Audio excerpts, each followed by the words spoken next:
I'm Chris, that's Sam. Welcome back to Fireside Baseball. Tomorrow is Tuesday. That happens to be a huge day for the AL East future-wise because the next great Red Sox pitcher is taking on the Tampa Bay Rays as Noah Schultz has been called up. The White Sox prospect, 6'10 lefty that is destined for one location and one location only. And honestly, I feel bad after watching this last Yankees versus Tampa Bay series that you have to make your first start against a guards ball team. But the whole AL East fans will be seated watching Noah Schultz tomorrow. Sam, how are you? I'm good. I think that is the funniest thing you could lead a show with because it's Yeah. legitimately Chris Sale, Garrett Crochet, and then you go to him, right? So we're going to tune in. We're going to be seated for that start. But yeah, I mean, this poor guy, he's got to go against guards ball immediately with the Tampa Bay Rays. They're going to bunt him to death. It's going to be really awful. Like this poor guy. If there was if someone kept track of like bunts in a single series since 2000, I would say that the Tampa Bay bunting over the New York Yankees would take the cake. That or one of those guards games back in the day. Who knows? It's funny because I didn't really want to be too Yankee coded because we do have Fireside Yankees, but Tampa Bay sweeps the Yankees and they are tied now at 8-7 with the Yankees, but obviously have the head-to-head. And now the entire league is 8-7. So atop the AL East, you have Tampa Bay, the Yankees, and the Orioles all at 8-7. Toronto sitting at 6-9, and Boston sitting at 6-9. This division is going to end up being very crowded and very competitive all the way through. It's funny because I look at the rating, the standings right now, and I think to myself, okay, like no way Boston finishes last. But at the same time, I'm not sure I'd pick Boston over in this division. And it's like a weird dichotomy because I like Toronto more than Boston. I like the Yankees more than Boston. I kind of like the Orioles, and they have reinforcements on the way in a little bit. But thoughts on, I guess, the first 15 games in the AL East? Yeah, Westberg will get back at some point in time for Baltimore, so they'll get legitimate offensive reinforcements as far as that unit. The Red Sox are just I mean we've been talking about it for a while. Like we don't love the makeup of the Red Sox and what they are and what their lineup is, and they've looked poor thus far. Toronto has been pillaged with injuries. I think that once they get their guys back, they're going to look a lot better at some point in time. But I won't sit here and call Toronto dead after 15 games because of what they've gone through, right? So it's their makeup today is not what it's going to look like at game 140. The Yankees are as inconsistent as they come right now. Like they look horrible offensively. I think their pitching is fine. I think their bullpen has like been okay, but they look terrible offensively. And the Rays, you're back to 2020, 2021 Tampa Bay Rays baseball where it's dink and dunk. They're going to just literally BABIP you around the ballpark and be able to win a baseball game. And their pitch can keep up, Chris. I think they'll be perfectly okay. But I will tell you, dude, like I've had my eyes on Baltimore for the longest time. I think that they are the sleeper team in this division. I loved what they did this offseason. I think that their pitching, while it's not great and it's not the unit that we think it could be, I think it's much improved from what it's been in years past. And I think that once they put it all together, I think that they could be a real sleeper team in this division. Michael K's favorite stat, run differential. There are two teams in the AL East with a positive run differential. Do you want to guess who they are? I'm probably Tampa Bay, Baltimore. No, it's the Yankees in Baltimore.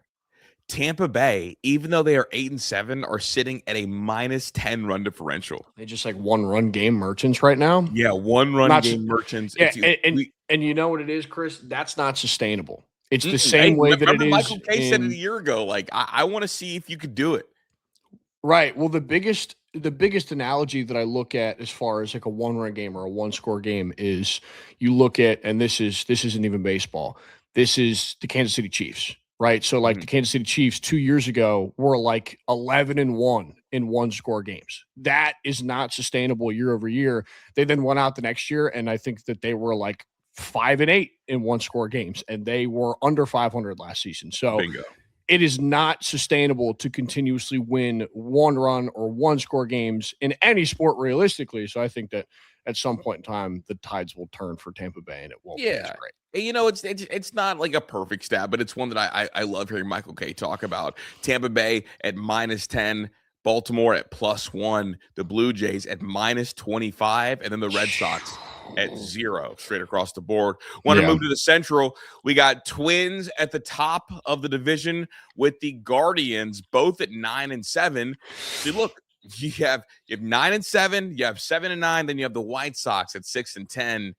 This is going to be the Guardians division to me. They just win the 85 games every single year, and that tends to be enough to win. But if you look at run differential, the Tigers, they're 7-9 with a +10 run differential. I want to talk to you about the Tigers. I think they're in a fascinating spot. What do you think their record has to be after the first 50 games to start to hear some whispers of, do we trade Scooble? Or is that just totally unrealistic?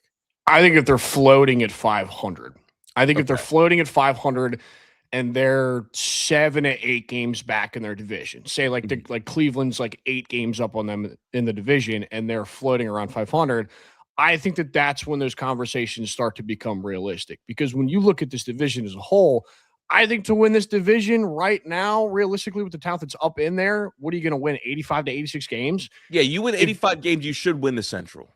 Like, if Cleveland wins 85 games and win the division, where does that place Detroit?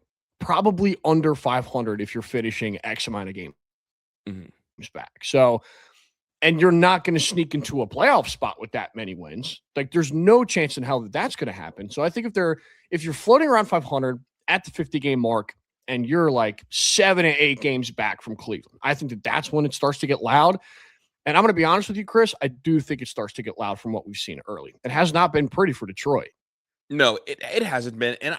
And I guess, I started there, but where I'm at is that after 50 games, if they're around 500, I don't think that it'll be loud. But you know what I think it'll be? I think they'll at least pick up the phone. Right now, they're not picking up the phone. But I think they'll start picking up that phone and at least listening, and we'll kind of go from there. And I'm curious to see what kind of hole that will be. I'm surprised by the Twins after 3 weeks. The 9-7 started impressed by them a little bit. Yeah, like what? Are we serious? I'm just asking. I don't know where you're at with the Twins. No. I mean, it's just crazy, right? I mean, this team got pillaged.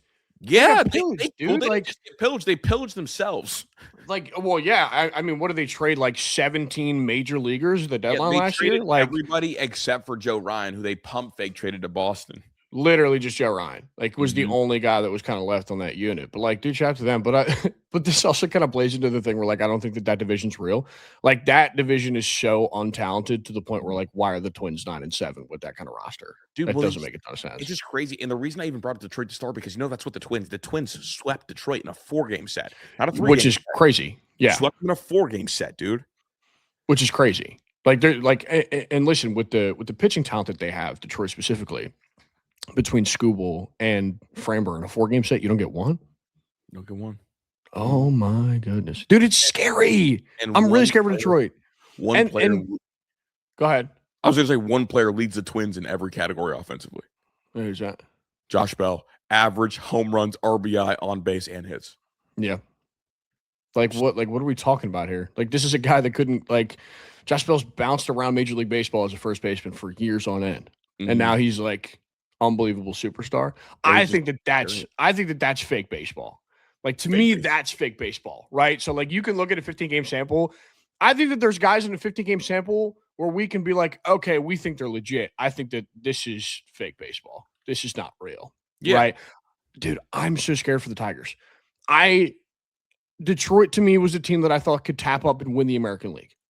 Like, I really did. And granted, it was just super early. There's still, time for them to turn it around. And I thought that the talent on this roster was going to be enough to, get that far. But right now, early, Chris, it's scary. I think weird. Like, Detroit looks weird right now. And like, obviously, like, you don't want to invest all of it, which is what makes these baseball shows a little bit tricky, because it's like, what's real, what's fake. Right. So because I think the Minnesota Twins are fake, dude. Like, Josh Bell can't be your best offensive player and you win the division. It just can't be. Like, everybody else, like Hosey, got it. Like, Bobby Witt, got it. Scooble, got it. But on the West, we have 8-7 Texas Rangers. DeGrom looks spooky yesterday, by the way. Awesome. He's awesome. DeGrom looks spooky, dude. That's one of my favorite. Like, to me, he's appointment television. Him, Littler, Scooble, Alcantara a little bit this year too. Like, those guys are appointment television. And he's on my fantasy team every year. Athletics sitting at second, or tied at second at 8-7, and then the Angels at 8-8. It feels like the whole league is 8-7. But the Mariners near the bottom of that division, and Houston, after we did this last week, and I feel like they were division leaders. Now they're at the bottom, which is what you'll see from some early season movement. The Rangers, thoughts on them? Top of the division after 3 weeks. I think that there is so much talent on that roster that I feel like is untapped. I think that their pitching is, I mean, they're another squad, Chris, that I feel like has gotten pillaged with injuries over the past couple of seasons, especially since they made the DeGrom signing, because realistically, like, they haven't gotten everything that they've wanted out of that contract. But I think that once they put it all together, that's an awesome unit. Like, that is DeGrom, Eovaldi, Leiter, and like I think that offense Mackenzie can bang Gore. when they're there. Mackenzie And Mackenzie Gore, I completely forgot about him too. So like that's a really scary 4-man spot for any team to face up there. Well, that's a group when healthy can carry you through the dog days of the summer, because you're going to get strikes and you're going to get innings. Like, if those guys are healthy, because what hurts you in the summertime? Walks and getting bat pipped. But like, you don't get bat pipped when DeGrom's striking out 10. You don't get bat pipped when Mackenzie Gore striking out 10. Even Jack Leiter is going to get a lot of strikeouts, and those guys are going to pound the zone. So like, for me, they feel like a team that can weather things in the summertime. So like, I'm looking at this, it's like, okay, like the runway's there, it's clear. Like, I believe in it. There are 3 teams with 10 wins, at least, and the Braves are one of them. They just took 2 out of 3 against the Cleveland Guardians, who, again, good baseball team. Chris Sale, dude, looks so Hall of Fame right now. Like, he's touching 98 still. It's the unction. I mean, like, what Chris Sale is so fake. Like, he's nuts, man. Like, not fake to the point of like, I think he's gonna fall off a cliff, but like, dude, fake is in how do you exist in my time? Like, how do you do that? That's not real. You know who else is sick right now, bro? Actually, and he's beating like the every other year allegations. Probably one of my favorite bats in the sport to watch is Matt Olson. Oh, Matthew. I messed with Matt Olson, dude. Is so sick. I've been such a huge fan of Matt Olson for the longest time. Like 173 WRC plus, dude. Like he's cracked. Mm-hmm. And I always just think of when he first got dealt to Atlanta and he had like the 50 homer season, and I think it was like 22. Like, he is an unbelievable bat. And I love seeing him perform at the highest level, because I genuinely think that, like outside of Ronnie, like I think that Ronnie's going to be their guy for forever, but I think that he's probably their second most talented bat on his day. And like, I know that be the Ben Rice to Acuna's Aaron Judge. Like, that's what it is. Like, yeah. What do your top 2 do? And when one's trying to heat up, can Olson kind of carry the load and be consistent? And for me, it's just like Olson just gives you quality AB after quality AB after quality AB. And I'm glad he's beating the allegations too. Obviously, we're both Yankee coded, so we both had dreams about Matt Olson. I love him, dude. I want him so bad. Dude, I want him so bad. Dude. You know who else is sick for them too? Baldwin. Baldwin's awesome, dude. Legitimate, like franchise cornerstone for that Braves team. Like, good for underrated them. Rookie, dude. I was telling you, we were at the Yankees. I was telling you, like, I think that Baldwin is going to have a better 3 years than Cal Raleigh. And I don't disagree with you. I don't disagree with you, like, at all. Is it an overreaction? Probably, but I think that Cal Raleigh season is gonna be an outlier season. For him. In fact, the question is like, and am I crazy to say I don't think that Cal Raleigh gets to 40 home runs this year? I don't think it's out of the question. Okay. I don't think it's out of the question, right? Because, I mean, realistically, think about Raleigh and what he was last year. Like, he had 60. But, like, when you look at the slash line stuff is pretty much it. Like, all right, here's how I'll put it. Cal Raleigh's 60 homer season was more Joey Gallo than it was Aaron Judge. Like, Aaron Judge is a complete hitter. If he hits 60, he's going to hit 310, right? Gallo was good for 40 home runs a year, but he was going to hit 200. So I think that Judge is a far more complete bat than somebody like a Raleigh is, but I don't think Raleigh is ever going to be that complete hitter. I think he's a great slugger, but I don't think that if he puts it all together, like, I don't think it's out of the question he doesn't 40, Chris. I think he could get 35, and like, you'll probably be fine with that. But I think it is an outlier. Well, this year's fascinating because he's not taking his walks this year. No. Last year he took more walks. Obviously, like, if you look at his Savant page, it's early, but it's a lot of blue. And I don't want to spend this whole show hating on Kyle Raleigh. I just don't see him being able to like repeat or like stay in that upper tier of like power monsters for 5 years. I just simply don't see it. And I love the quality of Drake's at bats too. And also love the name. Yeah, for sure. Drake Baldwin. And also, like, they've just developed so well. So we'll kind of see how those things go. In the Central, Look who's number one. It's the Buccos. Buccos sitting at 9-6. Bubba Chandler had a weird situation where he touched his hair, accidentally challenged, won the challenge, didn't want to win the challenge, didn't want the challenge. Crazy. Ridiculous. Cool And yo, listen, I'm gonna be so honest with you.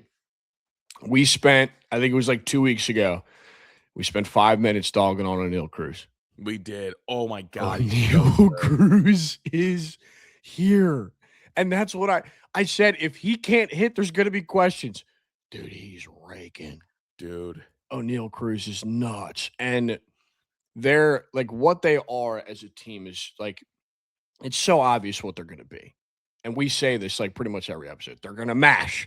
They're going to pitch really well. Their defense is going to stink. And it's exactly what you're seeing. And they're on top of this division. That's their formula for them to win baseball games this season. So dude, they're must-watch television to me. Literally. I mean, it's exciting, right? And I think another aspect of this is too, Chris, is their new guys have been great. Like Lau's been great. Hearn's been great. I think they needed a bounce back bat from Cruz because of what the bat looked like last year. And obviously his defensive inefficiencies are, I mean, he's terrible in center field. But, you know, their new guys coming in and being great for them, I think is a huge step because realistically, this is the first time they spent money in forever. Right. So highest payroll in the history of the Pirates. Yeah, I mean, Ozuna stinks, so like we're gonna skip over him real quick. But they're two of their three new additions being bats and being great is awesome. And Cruz has been great, and their pitching is great too. And like, I just want to say this because I think it's important. Like, Connor Griffin's gonna get a lot better. Like right now, the OPS I think is below 500. The batting average is below 200. But it's gonna come, and when it gets there, like watch out because right now the run differential is good. They're 7-3 in their last 10, and Connor Griffin has been playing horribly offensively. But it's coming. It's one of those things like get me now. Word to my guy Hurley because I will figure this out.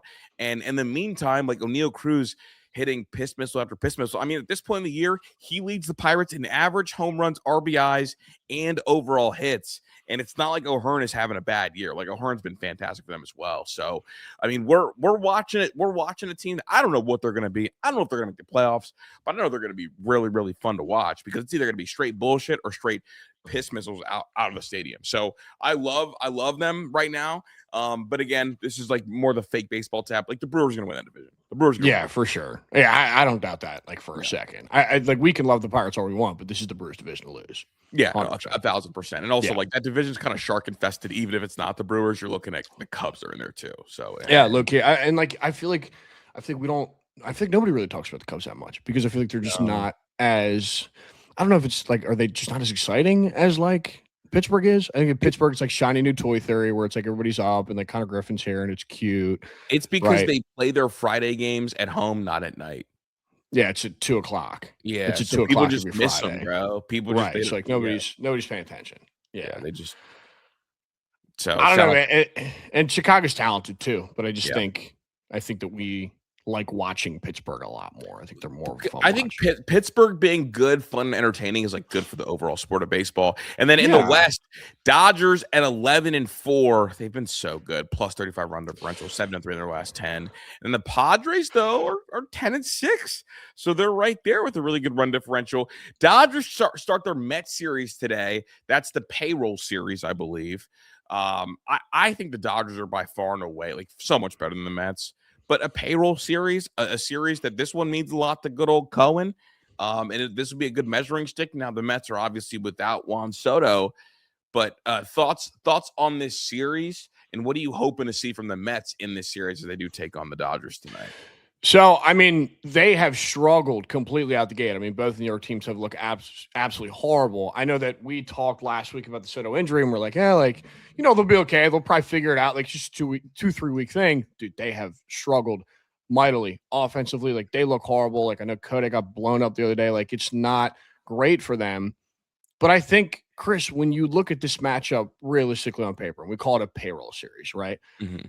I think that the way that I look at the quote unquote payroll series is I think it's spending money correctly and spending money incorrectly and how both of these organizations are built. I think that the Dodgers have built this model of excellence as far as paying guys and keeping them on their tabs, and everybody looks great. You're not shelling out money for no reason. You're not paying a guy to play out of position $40 million a season. You don't see that from the Dodgers. It is efficient. It's talent. Everything makes sense from the Dodgers perspective.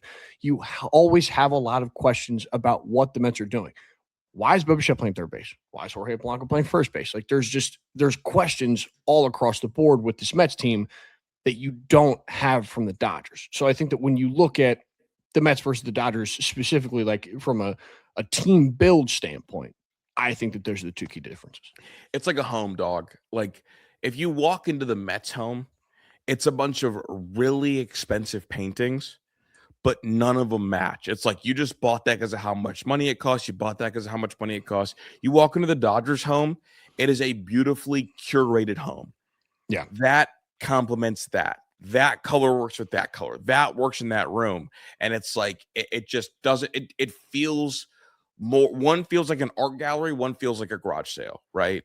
And that's kind of not even one feels like I collect these expensive items to have expensive items. One is like, this is an art gallery. I curated this. And I think that is what I keep coming back to with the two of them. And it's also funny. Like, I don't know what it is. And I feel like it's Mets more than anybody else, but I feel like whenever somebody signs for big money with the Mets, those first 2 months are horrid. Now, Bo Bichette is starting to string things together a little bit, but he's still hitting under 250. He's a guy that is like a 300 guy. So it's just weird watching like Mets players struggle out the gate. And then, I mean, you and I talked about it before the show, but like Frankie Lindor, like not being able to get up to a good start to the year ever is bizarro to me, given his profile. So here's the question that I have about Lindor specifically. I know that he had the double offseason surgery. Do you think that it is a thing with the injuries and with the surgeries as to why he's coming off of such a slow start? Or is this just who Frankie Lindor is? Dude, if you woke me up and played me Frankie Lindor start of the season and didn't tell me that there was an injury, I'd be like, oh, that's kind of just who he is. But knowing there's an injury, I think creates a little bit of like, like, is the power going to come back in? And like, when we get our first home run, we'll get the monkey off the back, and that you start asking questions. That's kind of where I'm at with him. I think he might just be a slow starter, though. Yeah, you start asking questions. But I also think that the thing that's such a detriment for this Mets team is with this Soto injury, you need Francisco Lindor to be great. Yeah. And him coming out off to this slow start, like it does not help them whatsoever. So I think that it's just such a detriment that he does this every single season for them. But you know what it's going to be at the end of every single year, right? It's going to be a 6 F4 season. He's going to be a 135 WRC plus guy. Like he will be fine at the end of the day. He'll catch hot in the middle of the summer. But in April, when your team is struggling to the core and the injury stuff pops up and you don't have Soto, it sucks for them. 100%. Yeah. I do want to play like real or fake, and I want to ask a question. I'm going to start with Chandler Simpson. Chandler Simpson is right now hitting .411 on the year. Yeah. Is this a real batting title contender? You know, it's a great question. I actually do think it's a really good question because I think that there's a lot of things that kind of factor in here, right? I think that the bat is slightly overrated, but I think that something that factors into Chandler Simpson is his speed on the base paths, right? So when he's able to lay down multiple bunts a game and get multiple bunt singles, I think that also plays a factor in here. So I think, and Chris, I'm gonna be honest, I think this is 100% in the cards for him. It's 100% in the cards for him. Like if you can, and it's kind of like the Luis Ariz thing, right? Like if you could just dink and dunk bloop singles all day, you'll get on base no matter what. You'll hit 400, but you'll have a 410 OBP. Like I think it's possible. I think it's impossible. Dude, I think it's Luis Ariz like, except for the fact that slow grounders are singles. Yeah, it's another tool, right? I think like he doesn't strike out and his grounders are hits. And you saw it this weekend. Yeah. Like every single time he hit a ground ball, it was panic because it was like he's going to get there every single time, like no matter what. So, yeah, I actually do think it's real. So last year he hit 295 and 414 at bats. And this year he's hitting 411 to start the year. Obviously, it's early. The OPS being over 900, I think that's 100% fake. Obviously, that's triples. Go down. Triples. Yeah, well, he's got a couple of those triples Yeah, that make you that's like, why. okay, which is actually so crazy when you think about it. Um, let's see. Jordan Walker, power surge, being a monster. Who do you think finishes the year with a better year, him or Ben Rice? I think Ben Rice finishes with the better year, but I don't think it will be by much. Okay. I think that Jordan Walker is legit. Like he has Maybe it's real. finally arrived. Like he is finally here. It is legitimate. There's already 7 home runs on the board for Jordan Walker. We've kind of been waiting for the past couple of seasons to see when the big breakthrough is going to be, right? A couple years ago, he came up, couldn't play third base because he was blocked by Arenado, was forced to play left field, was okay with the stick when he first came up. The last 2 seasons, you've seen nothing but just poor production out of the bat with Jordan Walker. And now we're finally putting all together. And Chris, this dude just straight up mashes. Like he looks like one of the better hitters in Major League Baseball at this current moment. I think that this is so real. And I think that it is sustainable for him to continue being this great. But I also think that Ben Rice, who we saw last year, was awesome and has been awesome to start this year. Chris, he's got the 8th highest WRC plus over the last 2 seasons by any player. So, like, Ben Rice is legit. I think that he'll finish with the better year, but I would not discount what Jordan Walker is as a major league hitter. He has arrived. Yeah. No, he's here. And obviously, like, I think, it's fascinating with Ben Rice. It sounds like he's hitting the ball harder right now, but obviously, like Jordan Walker's going crazy with the home runs. But I feel like quality at bat wise, Ben Rice took a leap a year ago from like putting together like quality at bats. Like last year, he did a lot of damage on ambushes, fastballs. This year, he's forcing pitchers into the fastball counts and like daring them to give him one. And also, he's hitting the changeup at a crazy clip from the looks of it. I mean, that Yeah. double like a home run off his bat a day or two ago looked and felt like that. So I'm really high on Ben Rice this year. I think Ben Rice is going to finish the year as a top 10 hitter, but I think Jordan Walker is going to finish the year as a top 15 hitter. Yeah. And honestly, maybe the better question is who finished the year as a better hitter, Jordan Walker or Neil Cruz? Oh, that's better. I think that's actually closer. I think it's really close. I think O'Neal Cruz is going to have a big time year this year. I think it's really close, and I'm going to be honest with you. I think it's O'Neal Cruz. Okay. Ooh, O'Neal. Whisper. Yeah, I think it's O'Neal Cruz. I think it's O'Neal Cruz. I think that there's more raw power with O'Neal Cruz than there is for Jordan Walker. And like what you're seeing right now from O'Neal Cruz is we've kind of waited. Like you see O'Neal Cruz in spurts. Like I think that you see him in spurts hit a ball 119, 450. Like you see it every once in a while, but in between that, it's a lot of ugly. Yeah. And right now, there isn't a lot of ugly. It's kind of getting put all together. And I think that you're kind of starting to see the ceiling of what O'Neal Cruz can be. But again, I think that one's even closer.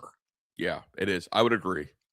Yeah. It's funny. And I'm not saying that he is him, but O'Neal Cruz right now to start the year feels like when you would watch the Marlins when Big G was there, just to see how hard he was going to hit a ball into the crowd and if it was going to thump somebody. Like that's what it feels like when you watch him because his exit velo, that's who it rivals. It rivals like peak of powers Big G. Now, Big G, obviously, we're 10, 15 years in, and the exit velo numbers are still there.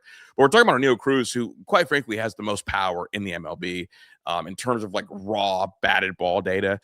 He is the highest exit velo in StatCast history. Like, that's what we're talking. So it feels like that. Now you're gonna get a ton of strikeouts. Yeah, you're gonna get a lot of like really hard swings and misses in zone. Yeah, but when he hits the ball, it's going to be a million miles an hour. A series that I employ everybody to watch this week. We got Jordan Walker today versus Chase DeLauter. Chase DeLauter, who I will not make it through a single episode without ignoring, has been outrageous. I think he doubled off Chris Sale again yesterday. Just want to float it out there because Chris was dialed, but Chase DeLauter, I mean, he's the Agaib, like he is, chosen. But I, had to float that because that was one of the. Listen, I do need to bring up something to you real quick. What do you have? Okay, listen. All right. So average exit velocity leaders this season. Okay. Do you know who's at 1? Is it O'Neal Cruz? No. Junior Caminero? No. Oh, then I don't know. It's Ben Rice. Is it Sir Ben? Sir Ben Sir Rice. Ben. So it's Rice, Walker, Kurtz, Garrett Mitchell, O'Neal Cruz. Wow. And Yeah. what is Ben Rice's? Does it have the Ben Rice number next to it? Ben Rice is at 97.2. So this is just average. But when you look Yeah. at Max is Marte, Caminero, James Woods, Stanton, Jack Kaggs, Vladdy, Bobby, O'Neal Cruz, Jordan Walker. Dude, I want Cags to put it together so bad. Me too. Yeah. Really And do. I think he will at some point in time. I think that you'll see the downline and like the Royals just cannot hit in general right now. Yeah, dude. I have it in the show notes. Like Bobby Witt has been stuck alone on base all the time, and he's not slugging. No. So I mean that's gonna have to change for them to be there. Before we get out of here, do you want to guess the top 5 World Series winners in terms of odds Like right now. right now? Okay. I mean, it's obviously Dodgers. I think won. like it's always going to be Dodgers Yankees. Like Dodgers Yankees are pretty obvious. Boom right? boom. Dodgers Yankees. Braves. No, the Braves are below the Mets. Why are the Mets on this list? Just out. Well, the Mets are 6, so Mets are just outside the top 5. Okay, so the Mets aren't even in the top 5. San Diego. No, San Diego is actually way down beneath the Royals, right there with the Pirates, actually. Is Seattle up in there? Yes. So Okay. Dodgers, Yankees, Seattle is the top 3. Is the top 3. Yeah. Philadelphia. Correct. That's 4. Okay. And then I'm missing 1. It's not Detroit. Is it the Brewers? No, not the Brewers. Brewers are Okay. actually beneath the Tigers, way behind. Wow, everybody. that's crazy. What am I? Oh, Toronto. Is it Toronto? Correct. Yeah, and the Toronto. reason I wanted to bring you this top 5, because look, we get on the show 2 times a week and we talk about movement in the sport. Vegas is looking us dead in our eyes and telling us the teams that we picked before the year, the teams that you and I sat down and talked about, we're 15 games in or whatever. And Vegas, like the Dodgers, the Yankees, the Mariners, the Phillies, and the Blue Jays. It is a long season, so do not overreact. I'm Chris. That's Sam. Make sure you like and sub. Drop us a follow on all socials, and we will see you guys in a couple of days.